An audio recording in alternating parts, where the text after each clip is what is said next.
I made a video, I think it was the day before yesterday, and it was about the petition which has been signed by quite a lot of people calling for another election. And the background to that, just in case you're not aware, is that Keir Starmer doesn't seem to be too popular at this point in time. And as I said in that video, I was concerned about him in terms of a leadership position when he was in opposition because he was so difficult to read. He didn't seem to say that much. It was like trying to perceive someone through thick fog. And since getting in power, he seems to be relishing it. He seems to be enjoying it. In fact, I think he's said that recently. It's easier to be in power to make the decisions than it is to be in opposition. Give me 1 day in power versus 100 days in opposition, or something to that effect. And I understand that, and that's good. And I'm glad. I mean, let's be as positive about this as possible. I'm glad that he's enjoying the job. That is important. I think it would be 100 times worse if he wasn't. I think he is enjoying it, but the danger is, as I've alluded to before, that given part of his background, being hired, employed, utilized as an expert, knowing things, being asked to pontificate, to judge on various issues, can cause a bit of, let's say, almost, well, I'll use the phrase diagnostic overshadowing. In other words, what I mean by that is that he's bringing a style of leadership, a style of management, as one might want to call it, which is slightly archaic, uh, in the sense that leadership and what we expect from leaders has moved on significantly over the last few decades, 100 years perhaps or so. And what I think Keir is doing is leading in a way that is suitable for certain professions and certain roles within certain professions. But whilst he may have the expertise in a certain area, a relatively wide area, of course, and the knowledge and the intellect, I think he's forgetting that he's there to serve. And maybe he's not forgetting that, but the issue is that he appears to look like he's forgetting, or be looking like he's forgetting that. He's there to serve, and also you need to win the hearts and minds. Now, at the moment, what we can see is that the bogeyman of the 22 billion black hole, which I don't think, as far as I'm aware, we've gotten to the bottom of yet to understand exactly what was going on there, that's being used to saber rattle to a degree to say, hey, we need to do all these things, and this justifies it. Now, Keir has said also that he's tackling the tough stuff first. And to be fair, and I'm always keen to be fair, as I've said before, I don't want to get into ad hominem attacks. I don't know the individual, but what I'm doing is basing what I'm saying on his behaviours, his actions, as far as I can ascertain them. Obviously, I don't have access to behind closed doors, but what my opinion appears to be based on those behaviours is not unique. Essentially, let's put it that way round. So it's not a personal attack at all. I don't think that's constructive, but it is a critique, as I've also said before, about a style of leadership that I don't think is working. So he can say, yeah, I'm tackling the hard stuff, and may feel pious and good within himself because he's being like tough. Ah, it's tough doing this stuff.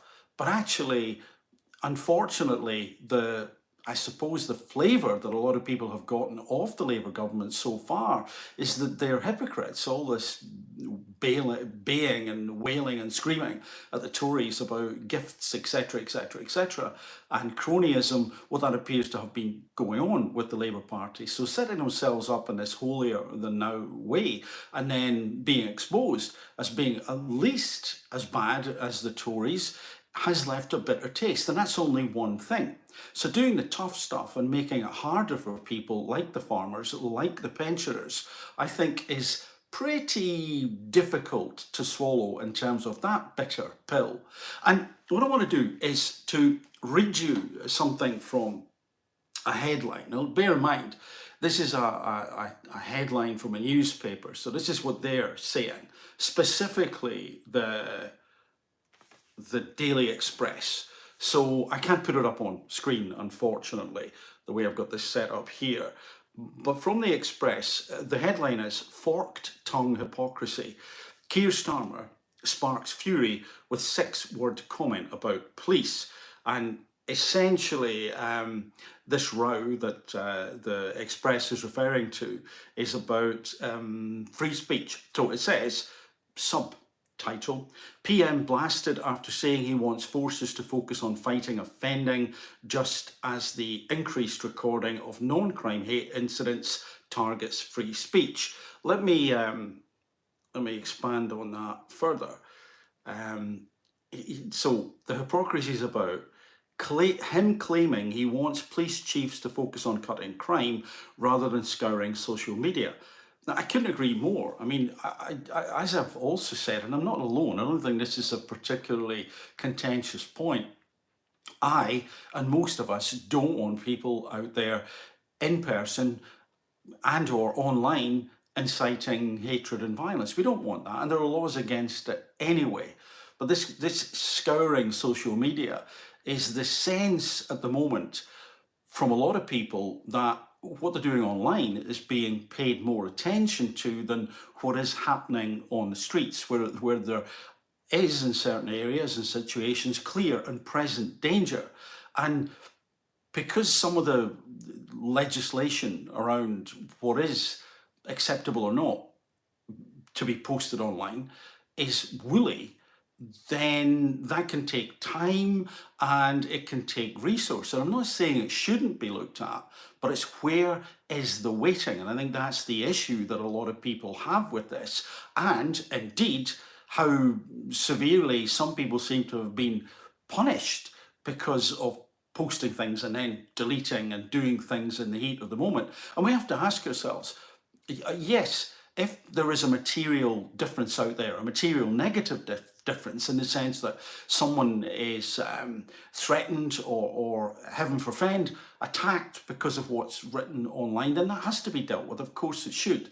But there's an awful, giant, huge grey area there where some people might just laugh it off. Some people wouldn't think that what was posted made any difference at all. And so how do we discern what is harmful or not? That's a big issue. And of course, as the legislation gets unrolled and it begins to be formulated, as things are refined, then hopefully that will be addressed. So once more, I think there's a grey area, but I also think it's quite binary for a lot of people about what is unacceptable and what is acceptable. And my worry is that if we spread that net too widely and we troll the things online that could be considered to be unacceptable, we may catch a lot of minnows who are just simply people having a joke, making fun, having a laugh. And that, to me, has got quite a potentially sinister implication and outcome to it. So let me go on with this article. The Prime Minister told reporters on the plane to Rio, all right for some, couldn't he have just done that via Zoom or Skype like most other people? But anyway, never mind about that. On the plane to Rio for the G20 summit, the chief constables should focus on what matters most to their communities. And that appears to be the sentence which has been called hypocritical, because the article goes on. But the comment has provoked fury, with critics claiming Home Secretary Yvette Cooper is targeting free speech by recording more non-crime hate incidents. And that's, I suppose, the part I'm thinking about. How are we defining what a non-crime hate incident is? And are we in danger of recording so many things that are no such thing? That in the olden days, remember, the before times, those times, we would have laughed it off or said that was a bit hurtful, it was a bit upsetting. But because we might be being a bit stoic or practicing resilience, or indeed realizing that, sticks and stones, etc., we could simply walk away, get over it. And yes, again, and I'll interject once more for the sake of balance, I'm aware that there are things which can be harmful that are posted online. This is not, I think, what most people are saying. Most people accept that. What they are saying is, if we do not get that legislation right, or if there is mission creep, and I think there's quite a big danger of that, then we'll find ourselves in a situation where no one can say anything online at all that someone or a group of people deem to be offensive. And if we do not get that clarification, if the way that the legislation is worded is too woolly and too open to interpretation, then I think we could potentially slide into big trouble in terms of freedom of speech. And that is essential in a democracy. It's essential that we can criticize a government, for example. It's essential that we can call out a big corporation, and that behind the scenes, people aren't finding ways to interpret what's being said as something that falls under the auspices of a non-crime hate incident, which is likely to be recorded, is likely to be on someone's record, even although nothing happened from that at all. And remember, as I've said before, this is something which is an opinion as often as not. What was offensive? Who was offended? And it is perception. So this is a danger. And then I want to get on to, if the Express is reporting this properly, what I think is almost like double speak. It's very interesting language, if this is accurate. But let me just quote here. Yeah, here we are. So, addressing the controversy, or controversy, if you want, just in case I get that the wrong way around and fall foul of a non-crime hate incident. So Keir said, firstly, obviously, this is a matter for the police themselves. Police force by police force. Okay, good.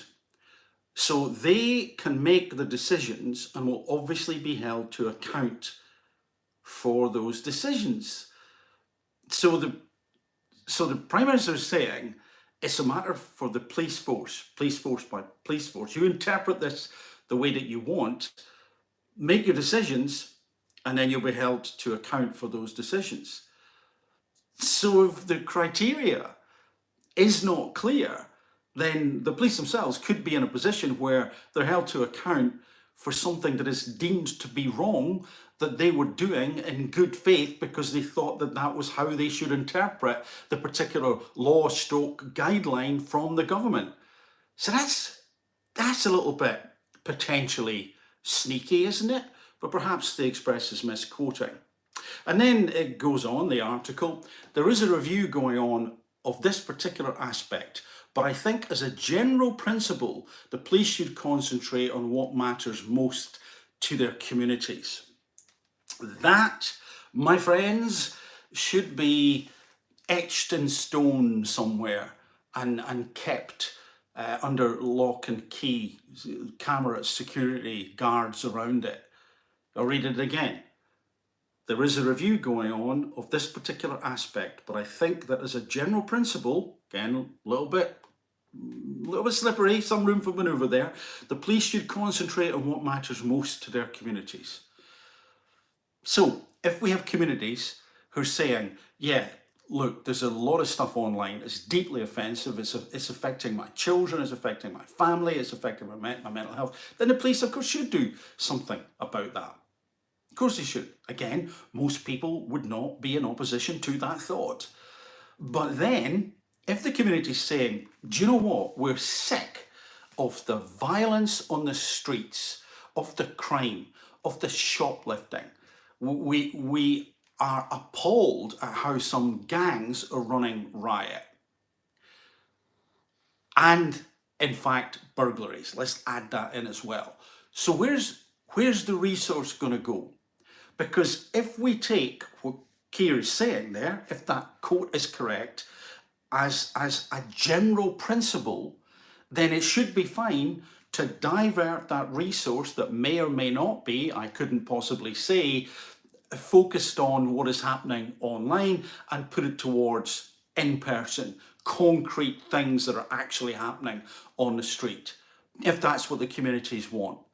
And so I hope people pay attention to this, because with this government, who've appeared to change and morph a little bit, an extremely thin manifesto, I think Jeremy Corbyn described it as recently, and within that there seems to have been plenty of room for, let's say, interpretation about how things would pan out. I think we have to keep an eye on this. I'm thinking about a lot of leaders, by the way, not just politicians and not just Keir Starmer. They need to be held to account.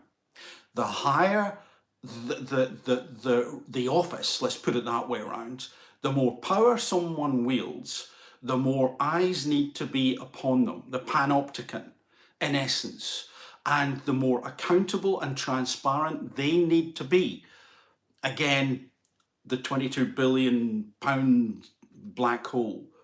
What is that? Maybe it's all been published and I haven't seen it, but I don't think so. I don't think we know at this point in time. So they have got to be accountable. And in that sense, something I've already said on more than one occasion and written about, the probationary period should be longer based on the level of power and influence that someone has. And in fact, if you take that, if you extrapolate that out a little bit, then someone with the power that a prime minister has, and this would also apply to some of the people in those big corporations as well, but someone with that type of prime ministerial power, well, the probationary period should go on and on. It should be ongoing. And whilst I'm pretty sure that Keir will be thinking, yeah, this is a little bit rough at the moment, choppy seas. He was interviewed on, was it Breakfast Television yesterday or the day before, some puffball piece. He was saying, well, you know, I know a lot of people didn't vote for Labour, so this isn't much of a surprise. I'm not sure about that, Keith. I think you're more surprised. Keir, I should call him Keith. Oh gosh, that's probably an on-crime hate incident. I'm not sure about that, Keir. I think you're maybe surprised at the, let's say, a depth, breadth, and intensity of the negative feelings that people have towards you and your party, and not as much you, the individual, because we don't know you, the leadership style. Let me bring it back to that. And I think you're probably surprised by how many signatures this petition has garnered so far. And as a lot of people have pointed out, of course, it's unlikely there will be an election from that, almost impossible to happen, but it is a pretty important litmus test for Keir and his government. It is essentially the canary in the coal mine. And a lot of people, those people who could be bothered to sign it, and a lot of people who will feel the same way won't sign it because they won't be bothered, because they'll think it ain't going to make a difference. But I think it does make a difference, because I think it's a signal. It is the canary. It is a litmus test. It is saying people are extraordinarily disgruntled with you. So what you need to do is to change your style and think about being more emotionally intelligent in terms of the nation and listening more closely to what people are saying. So this idea about, well, I'll just legislate my way out of this is absolutely gonna backfire. I'm not saying don't use legislation. I'm not saying don't use your expertise. What I am saying is try and think about the bigger picture. You're probably so reflexively used to pulling on the legal levers that that's your go-to strategy. That's what you're going to do to make things happen. And that's fine. That should be part of your armory. It should be part of your strategy. It should be part of your methodology. But it is by no means the only part. And you have got to widen your gaze and widen your view of what people are thinking and why they're thinking what they're thinking, and importantly, in that mix, what they're feeling. This is the key, or one of the keys to stabilising the country in many ways. And if you then consider this idea about free speech, if you then consider this idea about legislating things so people will not be harmed in some way because of what's posted online, I come back to finish off, I come back to, I think the majority of the population would entirely agree. And if that is true, if that premise is true, then how can it be that so many people are so annoyed? Because one of the things, apart from so-called broken promises, that they're annoyed about is the sense of a dictatorial leader, of dictatorial leadership. And I quoted in the video that was posted recently from the Gulag archipelago about Russia and the gulags and how socialism can go awry. And I wanted to quote from that because the essence of the quote was that people began to become so scared about what they could say and what they couldn't say and who was an informant and who wasn't, that that socialist ideal went badly wrong. And so whilst I think most people are actually socialist in nature, that doesn't mean to say that they don't want to make profit. It doesn't mean to say that they don't think businesses should be run efficiently. And it doesn't mean to say that they want to give up their freedoms to have a society which has got a social conscience. And I think that society with a social conscience can exist quite happily and quite easily in a society that also allows for free speech. And I'm not saying that that's where the UK would end up. What I am saying is that this is potentially a slippery slope, whereas if we do not pay attention to why this legislation is coming in, how it is written, why it is written that way, and how it could be interpreted, we literally could end up finding ourselves unable to post anything that is slightly contentious, far less say it out loud to people in the street.